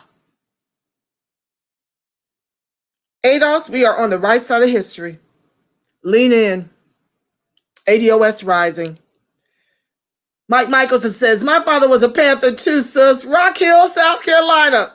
Rock on. Dayton, Ohio, darling. Dayton. Oh, yes. I love that. No wonder. I bet we're all kind of offspring in some way or another of some real hardcore activist that we descend from. because we are in here strong and pushing the gas every opportunity we get to speak or write. I mean, this has become many of our full-time jobs, a second job for me. I'm on like 3 work groups down here to guarantee we get the right language in the bill for the reparations and the right people on the commission and our ethnicity. The movement clearly takes cat naps. I know I do. And this show and my daughter and my work in the courts, like, it's a lot, but it's necessary. Okay? This is a time when everybody gets to be a part of the movement. We have a lot of work to do because we've been put to sleep by a lot of trinkets. You must learn politics in relation to the American descent of chattel slavery and get active. Back to the text. But Johnson the civil rights movement was a time of intense and dangerous struggle. The tendency to minimize the ordeal and the victory of Black liberation must be rejected. The protest was most effective when unfettered by political party allegiance. See? Green Party, top of the ticket. Progressive dim down ballot to protect the over 42% of ADOS who rely on government assistance by design of institutional systemic racism. The people who pushed the politicians alongside conservatives in the civil rights establishment created a very necessary crisis and thereby forced Johnson to do what he otherwise would not have, akin to what our ancestors who ran away from their plantations and stormed the Union camps to force Abraham Lincoln to emancipate us. The same way we must force, by the only weapon we've got, the only commodity we've got to weaponize our vote and socialize our suffering, to force the Democrats, whom we've been voting for since 36, to give us our reparations and Black agenda. It will have to come by force. No other way this is going to happen. Lean in, ADOS.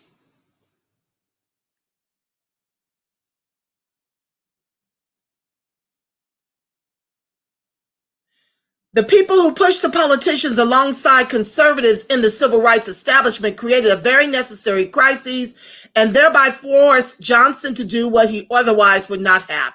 He was, after all, the man who also casually wrote the words, "This nigga drives for me," in a letter of permission he gave to his Black driver. What's up, Nicole? Thank you for joining the live, my love. One of the people most responsible for making Johnson look good was Fannie Lou Hamer, a Mississippian and lifelong sharecropper.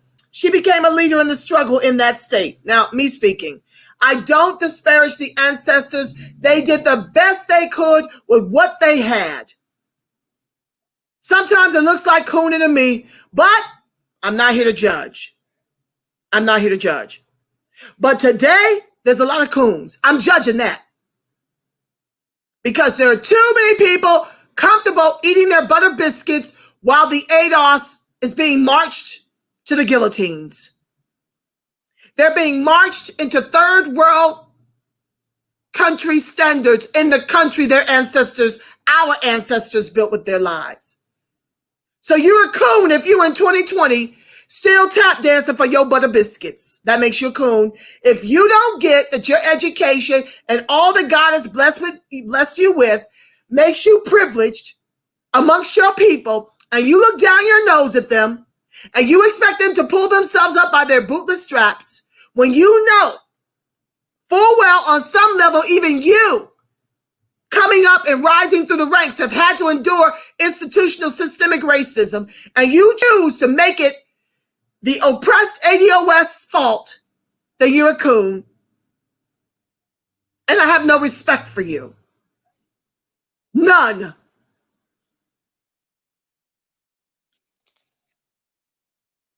Because you're in a position to do better. Because you know better. And to whom much is given, much is required.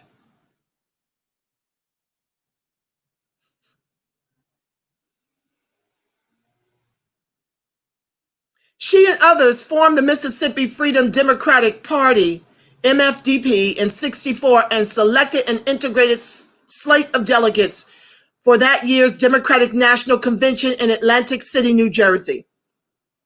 Johnson was running to be elected president in his own right after ascending to the position when Kennedy was assassinated and, like all Democrats, worried about keeping the segregationist South in the Democratic Party. The regular Democratic delegates were all white in a state where Black people took their lives into their hands if they attempted to vote. Yet the integrated 68-person MFDP was turned away by the Democratic Party. Initially, they were told they would have no vote and would be mere observers.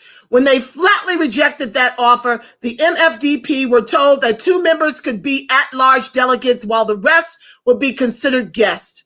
Johnson, Hubert Humphrey, Walter Mondale, Martin Luther King, Whitney Young, and other organizational leaders all argued for the MFDP to accept the compromise.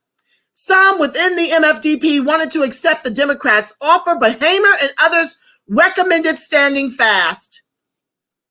The Johnson administration worked mightily to keep the MFDP from being seated. The FBI had the MFDP under electronic surveillance, as well as King's and Bayard Rustin's telephones. White House Special Assistant Bill Moyers received the information, and he and others in the Johnson administration worked hard to prevent the Convention Credentials Committee from seating the MFDP as the legitimate representatives of Mississippi voters. While the MFDP ultimately refused the compromise and returned to Mississippi empty-handed, Fannie Lou Hamer forced the Democrats to sit up and take notice. She spoke about her ordeal in Winona, Mississippi, after she and others had attempted to register. She was beaten, first by Black prisoners who were forced to do the dirty work. She was then beaten by a white policeman. As the cameras rolled, a very rattled Lyndon Johnson hastily called a press conference. The media thought he would announce his choice for vice president, but his only goal was to keep Hamer off America's television screens. When he ended saying only that he was commemorating the nine-month anniversary of John F. Kennedy's assassination and the shooting of Texas Governor John Connally, some of the networks returned to the convention. Others rebroadcast Hamer's speech later that evening. If anyone should be credited with the passage of the Voting Rights Act in '65, it is Fannie Lou Hamer and the others who forced federal action. The actions and the inactions of his predecessors all came to a head for Johnson. Sustained agitation from the liberation movement had brought the Civil Rights Act, Voting Rights Act, and Fair Housing Act into being. But 100 years of frustration and anger didn't dissipate. After the Voting Rights Act was signed in '65, the Watts section of LA exploded into the first of a series of urban uprisings that spread across the country over the next 3 years. The tensions created by escalating Vietnam War and the living conditions of millions of people finally exploded. Johnson was angry and resentful that he was so unappreciated. But there were more surprises awaiting the president. Martin Luther King was himself impacted by the growing anti-war movement. The passage of important legislation had given him an opportunity to see beyond the need to end legal segregation. The people of Watts lived as residents of a colony without access to basic services, in substandard schools and housing, and with the threat of police violence. What is new in 2020, family? The people of Watts lived as residents of a colony. The ADOS of the USA, America with 3 Ks, lived as residents in a third world country without access to basic services, without access to education, without access to home ownership, without access to business ownership, without access to employment, without access to health care, in substandard schools and housing, with the threat of government-sanctioned executions and private prisons, the new slavery. What is new in 2020? And y'all, not y'all, some of you want to continue the lesser to evil two-step shuffle all the way to George Floyd 846 to our ultimate peril. Not the ADOS movement. I'm on my square. I will be pushing Democratic down ballot the day after the election, a month after the election, until we are moving as a block in this country. This is my square. This is the way I will be using my voice to get the checks cut in the trillions over multi-generations. I am a laborer in the vineyard, as are you, and I'm grateful to you. Spread the word, get more comrades, roll up your sleeves. We have a lot of work left to do. Thank you, Margaret Kimberly, for this book, Presidential. Pick it up, family. Pick it up. You see how little this is? This woman is brilliant. The way she put together the puckery from all of the presidents in Black America, all the way through to Trump. Get this book, family. Share it with your children. Oh, my God. Let me take a breath. I lost my place. Just give me a second. I'm back, y'all. When Martin Luther King publicly declared his opposition to the Vietnam War on April 4th, 1967, he also broke with Johnson. White America didn't understand. They may have been sympathetic to the Nobel Peace Prize winner and to people attacked with police dogs, but they were dismayed by the Black Panther Party and calls for justice that never seemed to end. And us rising as they tried to COINTELPRO us, calling us Russian bot Trump supporters. Don't fall for the trick bag if you're new watching to the show. ADOS is putting in that work, akin to the Panthers. That's what we're doing.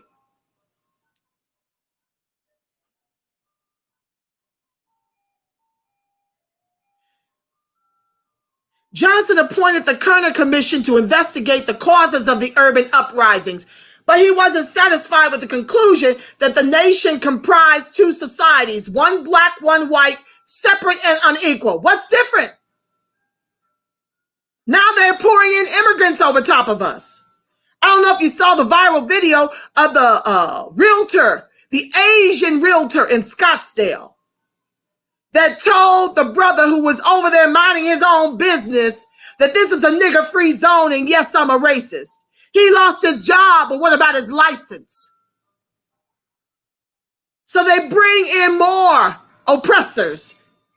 The black, the brown, and the yellow oppressors who are taking the country over.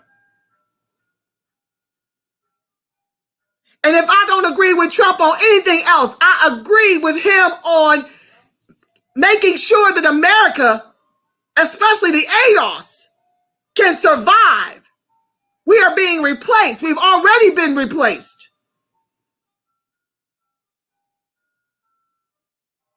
And you don't see any of them, well, maybe a handful, are allies on the stump for reparations for ADOS. But many of them don't want this bottom, and that is what capitalism requires. Someone on the bottom. And this country decided long ago it was us. And then in walks the ADOS movement. Oh no, not on my watch. You will not make a slave of my child. She will not be a pauper eating hand to mouth with advanced education. She's too brilliant. As are all of our children when given an opportunity. I'm fighting for mine and yours. Get in this fight. At least help us with the protest vote until it becomes as normal as lesser of two evil. The backlash had begun and Johnson became a victim. He chose not to run for re-election early in '68 after watching the urban unrest and continued opposition to the war in Vietnam. American politics had changed and racist appeals were once again acceptable, as they are today. Next up, Richard Nixon. The war on drugs started with him. And Gerald Ford on Sunday, 6 o'clock. Unless I have a meeting, I may have to look at that time because I know I've got some workshops, work groups that I have to be a part of, subcommittees on this AB 3121. I'm going to scroll and see what you guys have to say. I'm just going to jump to the more pertinent comments and flash them and talk them through. Tell it MLK, they must remember, LaFair says, tell it MLK, they must remember MLK of his best attribute, recognizing the moral turpitude of ADOS life. QC ADOS in the building. What's up? Thank you so much, LaFair. You're absolutely right. Martin Luther King was coming for that check. That's why they assassinated him. And the ADOS movement is here to pick up that work. And we've made much traction, you see. The HR 40 was collecting mold and dust before the ADOS movement. Okay? Nobody was talking about reparations, but that ADOS movement in the social media spaces made it a national debate topic. And we aren't going to let them rest. They will be hearing our demands for reparations in their sleep. Like a steady drumbeat, we are here. Oh, thank you, Erie Blackfire. Yes, the Green Party, my love.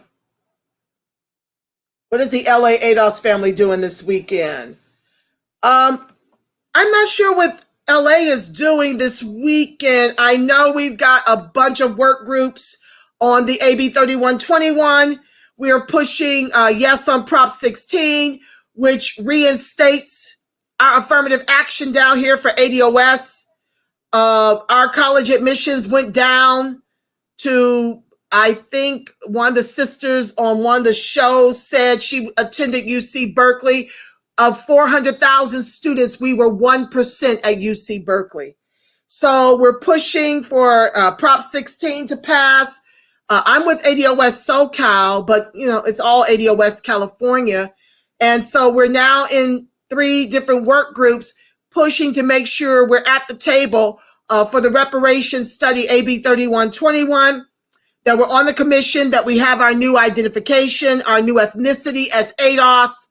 And yeah, we're pushing for these things to get right here so that it can spread like wildfire throughout the country. So you should be getting 2 checks, your state checks for reparations and your federal checks for reparations. The state will probably come sooner, but it won't be in the trillions over multi-generations like the bigger check through the feds. ADOS New Jersey. Thank you, Justin, for joining the live. Let's see here. I voted Green Party also. That was Deborah. Thank you. Deborah voted Green Party also. Robin the Girl Wonder. Thank you, my love. That's Robin Freelix. I love her. I love all y'all, Black and Strong. Okay, let's go down so I can pray y'all out. Mike Michelson, back to the text. Adrian, thank you for joining the live. ADOS Truth. You are our voice. ADOS Super Trooper, Information Queen. Oh, thank you so much for that. I love repping us, and I love even more that I make you guys proud when I rep us. That thrills me through and through, that what I do and the way I use my voice pleases my tribe. I don't care what nobody else says about me. If y'all are pleased, it is well with my soul. Thank you. He doesn't know because he hasn't had to know or care. He's speaking of Jared Kushner. Absolutely right. He doesn't have to know or care about the contribution of ADOS. But I'm here to drag his ass nonetheless. He says, amen. Thank you at 400 years, Lord. Not the Omen, sis. That's taking it way back. Y'all remember that Omen movie? Ooh. Yeah, I'm telling on my age. I don't mind telling my age. I'm proud to be 54. I'm very proud of that. I still works to keep it, glamorous. I mean, get old for what? Right? Because old is a state of mind. Old is a state of mind. And with a box of hair color, you can do wonders to turn back the clock. Because you know that black don't crack, right? So get old for what? I don't believe in getting old. I believe in getting older. But there's a difference between chronological aging and aging in your mind, in your physical, in your body. No. See, God promised us long life and that more abundantly.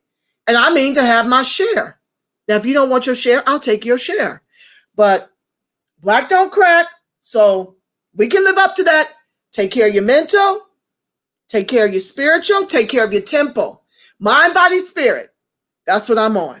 I know I rant and rave, but guess what? The doctor told me my body's functioning like that of someone that's 20 years younger than my age.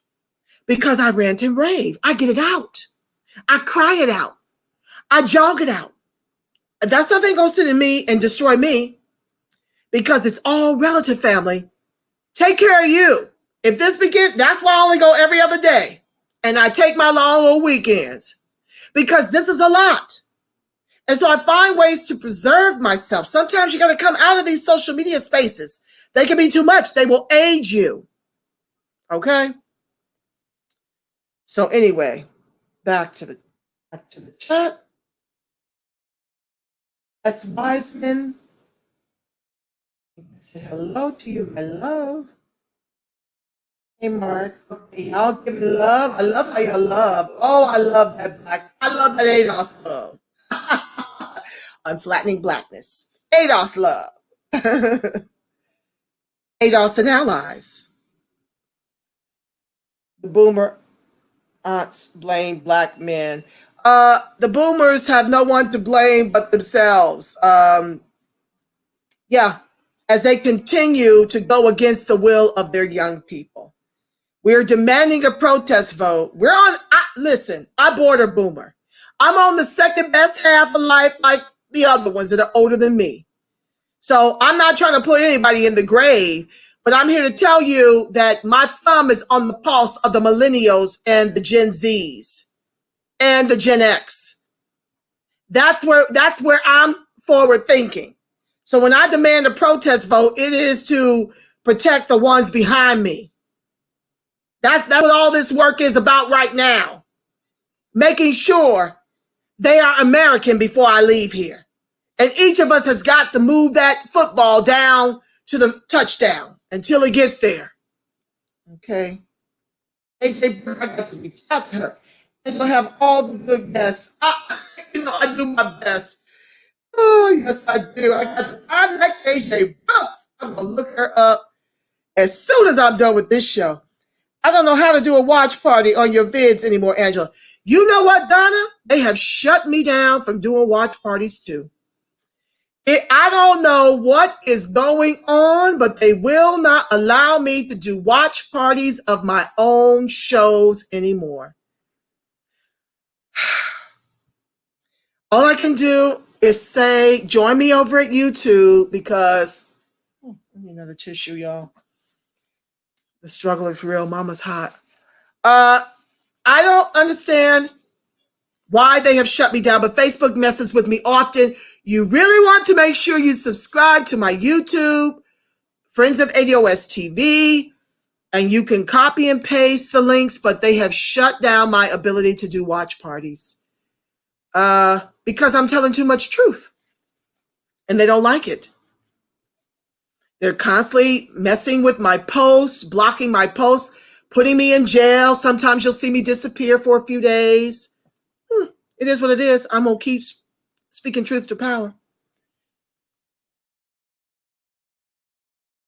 Be Wells. I love that. Thank you.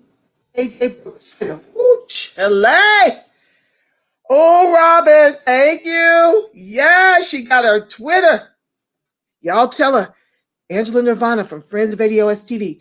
Maybe if y'all give me an endorsement, she'll come on the show. I'm sure she's being pulled a million different directions. Yes, sister. Let's see here. There needs to be a serious discussion regarding the caste systems of those immigrating in the United States. You better understand it. Oh yeah, the government knows exactly what it's doing, weaponizing immigration against us to extinct us, to make us third world at least. The other one in that poster is Mandela. Thank you, my love, Mandela. So it's Obama, King, X, and Mandela. Thank you. I knew there was a fourth. What's the name of the book again, please, sis? It's called Prejudential. Prejudential by Margaret Kimberly. I'm going to write it. Yes, I am. I must own this book. This sister is brilliant the way she did this, the way she summarized all the puckery. Do you hear me? And like these little short chapters. That's the only reason why I'm able to read to y'all, because I'm not reading no more. We're going to have an exchange like y'all do over Yvette show. Y'all read for Yvette. Y'all read for me, but y'all read for Yvette. I'm probably going to leave the book club to her, because this is a lot. I mean, I have Darity's book on deck, and then she throws in the half that's never been told. So, for my own book club, I got Darity's book. And now she wants us to read this one by December the 10th. This one is my book that has to be read by November the 13th. Now, I'm not reading this to y'all. We can do like y'all do on Yvette's. I just may leave it to her. I'm in prayer about it. I'm in prayer about it because she comes with hers like, every month and a half, and it's just difficult to even keep up with her. So I might let her have that and just do something a little different. I just feel like we just need to keep reading and keep growing. You mean our men are over 2 million strong, trapped in Biden's for-profit prisons? Google it via the NASCAP stats, sis. The brothers, the ADOS are 2 million? Or is that the total number of prisoners? Donna, don't tell me we 2 million now. Don't tell me. I've been talking about close to 1 million. Don't tell me we 2 million now. That's just going to do something to me. Right? EFFPPL of color. I'd rather see no promises go out. Amen. Amen. That's what I did today. Democrat down ballot. Thank you, Camille. Yes, we got that early voting in, family. None of these presidents have ever been for Black people. Thank you, NLM, for running the live. You're right. Lord, I jumped too far. I'm just trying to get to the meat and potatoes. Lord. Well, I have to give you ADOS Hot Topics, family, before I read. These shows will be shorter unless I find another short book I can read and dig into. I don't know how to do. Okay, I passed that. The one in the Robin, if you could text me in the IM, the Facebook IM, KJ Brooks's information, I'd be so grateful. Because sometimes my memory's like a 54-year-old. Struggle can be real sometimes. Okay, let me jump down.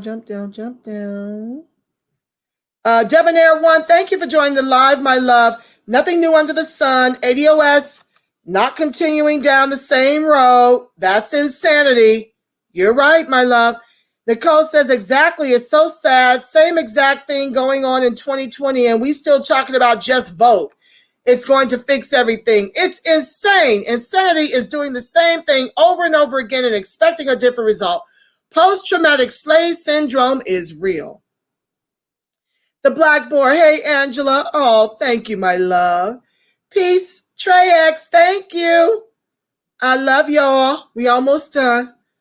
Will the checks go to the California residents or the California natives or both? I'm thinking both. I mean, we're down from 16% to 6%. So I I'm assuming both. I haven't gotten that far in my sessions. Right now, we're just fighting for ethnicity and fighting to make sure that we've got some control over who sits on that commission.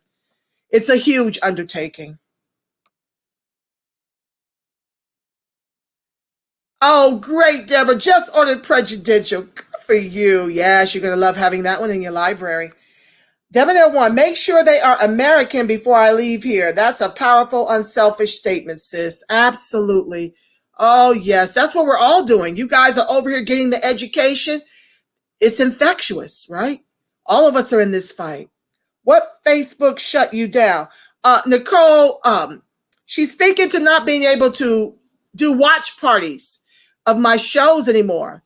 I can't even do watch parties of my shows anymore. So Facebook is messing with me because of my post, because of my shows. I'm sure they're watching everything I do and say, but the show must go on.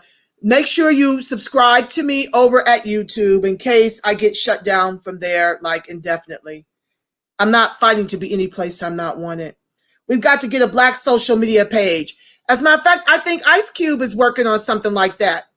Or was it Dre? I can't recall, but they're working. I'll be glad when that happens. New comments. Oh, Dawn. Hi, Dawn. Triangles in the house. They're shutting down. Treyex says they're shutting down the mail-in ballot. Yeah, burning the ballot boxes and where you dropping them off the whole 9 yards. I say get to the polls if you can, if you feel comfortable. But it's a lot going on right now. Taj Marie, welcome to the live, my love. I've already read at least half of FHTE. I don't know what that is. I got both books for y'all. I have audio and ebook copies. I am trying to keep up. Mike Michelson, I need to do the same thing because it's just hard to read all this. Dawn says, hi, Dawn. Triangle ADOS, CBAC. No, there are not 2 million Black men in jail. Okay, that's what I thought. Thank you. Whew, Lord, today. Frida Gillespie, thank you for joining the live, my love. Oh, she really enjoyed the last show. It was like she was having the show was in archive, and Miss Frida was over there talking like she had a full chat going. It was beautiful to see and hilarious at the same time. I love that she was so excited of the information I was imparting. Thank you. Donna says, we including Black children total 2.3 million about 3 years ago, Angela. Black children what? In jail? Girl, you got to, please. That's why I get angry when people act like Biden's impact is over and happened 30 years ago when so many Black people are still incarcerated along with many new ones. Black women are in there too. Oh my God, please don't tell me 2.3 million of our children. I can't. I need to get the data right. Oh my God. Well, I know there's a preschool to prison pipeline in full mode. Thank you, my love, for sending me KJ's information in the feed in my IM because you're real. Oh, thank you. Oh, yes, they are messing with us. I had a great watch party with you last week, Angela. Oh, I hate that they are bothering me like that, my sister. Just tell them to come on over here live if they can make it. Otherwise, there's the archives. Satra Delry 360, I thank you for joining the live, my love. Miss Angela, please share me Avery please share Mr. Avery with Be the Power. Thanks. Oh, yes, he should go over on Be the Power. I will definitely write Naheem. That was from Dawn Page. She gave us Mr. Avery Valentine. Thank you, Dawn. He was an awesome guest. He was a little nervous, but we gave him love. I think he's cool. He was really great with the stats and our vote. That was a great show. From Here to Eternity. Oh, From Here to Eternity. That's the book she's referencing. Oh, that's Darren's. Oh, it's From Here to Equality. Okay. That was the acronym. Okay. Thank you, Dawn. Okay. My God. Our babies. Why can't I see the comments live? You guys can't see each other's comments? I ain't touched nothing. You know, I'm not very technologically savvy. Donna Michelle. 32% of the U.S. population is represented by African Americans and Hispanics compared to 56% of the U.S. incarcerated population being represented by African Americans and Hispanics in 2014. African Americans constituted 2.3 million or 34% of the total 6.8 million correctional population. Oh my God. Oh my God. Yeah, he did do very well. Donna, let me put this up, family. 32%, Dawn, look at this, of the U.S. population is represented by African Americans and Hispanics. So that's us combined because we're only 13%. So that means Hispanics, what's 32 minus 13? Lord, I got to get my calculator, y'all. Hold on. We got to figure this out. We're outnumbered. We're not even including Asians and all the other groups in that number. So, oh, wow. Hispanics are 19% to African Americans. Now, is that all blacks? Because ADOS is 13%.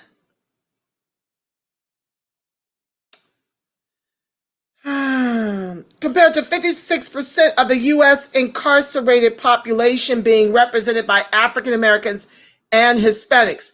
I'm interested in knowing how many ADOS are in jail.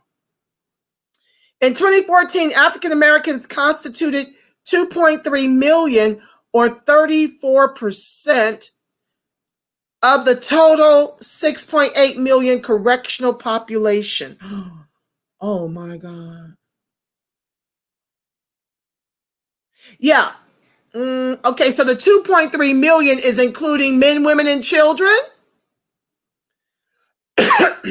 Okay. That's NAACP Criminal Justice Fact Sheet. Okay. Not all the hit live chat to see comments. I said not 2 million black men in jail. Okay, right. I think that's 2.3 million African Americans in total. Donna, correct me if I'm wrong. Okay, Sadra Delry says to you, Dawn, to hit live chat to see the comments. Okay, family, with that said, we are at 2 hours and 2 minutes and 37 seconds. And we're long overdue. We're long out of time, but these shows may go a little long because I got to do my hot topics. I know, Angela, review it when you get out. African Americans are incarcerated in more than 5 times the race of whites. That I know. The imprisonment rate for African American women is 2 times that of white women. Yes. Nationwide, African American children represent 32% of children who are arrested, 42% of children who are detained, and 52% of children whose cases are judicially waived to criminal court. African American children represent 14% of the population. I don't know how African American children can represent 14% of the entire population when we are only 13%, men, women, and children. I don't know. Maybe I don't know how to read the stats. I don't know. I have to look at it, my love. I will check it out. With that said, family, I thank you for being the wind beneath the show of the Friends of ADOS TV. You guys are why I do it. The fact that you keep showing up and want to hear me sound off about the ADOS and our relationship to this government. I'm so grateful that you choose to spend your time with me in this way. It means more to me than I have the words to convey. I want to put a covering over you because it gives me peace of mind to do so, to send you on your way, reminding you of who you are. I want to tell you right now, family, that the light of God surrounds you. The love of God enfolds you.